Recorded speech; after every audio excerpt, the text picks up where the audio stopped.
Both. Well, House Democrats have released the transcript of another testimony in their impeachment inquiry into President Trump. George Kent is actually the Deputy Assistant Secretary of Eurasian and European Affairs in the State Department. He's one of three officials who will also publicly testify next week. Zeke Miller joins me on the phone. He's a CBSN political contributor and a White House reporter for the Associated Press. Zeke, give us a sense. What exactly does Kent say about this shadow process of foreign policy with Ukraine? Yeah, he's so the latest witness we've seen come forward tell congressional investigators that they were concerned about a shadow foreign policy process run by Rudy Giuliani, but also others, both to discredit career U.S. diplomats serving in Ukraine, and then also to try to influence and alter American foreign policy towards Ukraine, both in terms of trying to undermine efforts and U.S. anti-corruption efforts in Ukraine, and then also potentially to provoke politically motivated investigations into rivals of the president. So he was so concerned that Kent told investigators that he wrote memoranda to file sort of contemporaneous accounts of some of his concerns that rely at the State Department that presumably we're going to see Congress fight to get released over to those committees.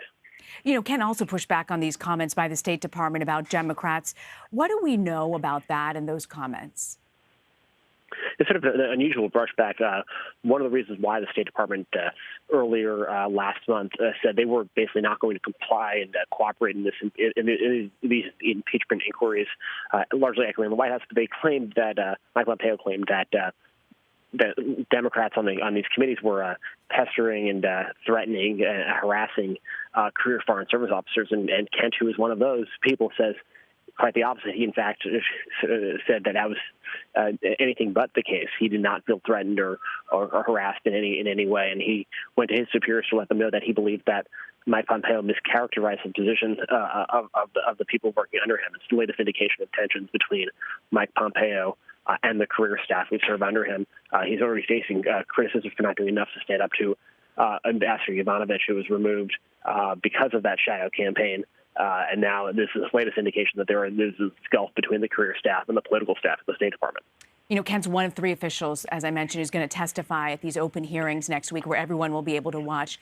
Why do Democrats want him to speak publicly? No, he's obviously a career official, an expert on the subject, and he also happened to be at sort of the nexus of this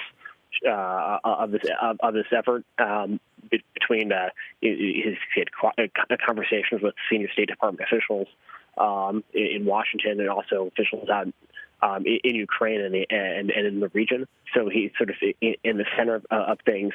So he has records and recollections that are of value, and he also took contemporaneous notes, it seems, throughout this entire process. So all of those Democrats feel to make him a compelling witness. Zeke Miller.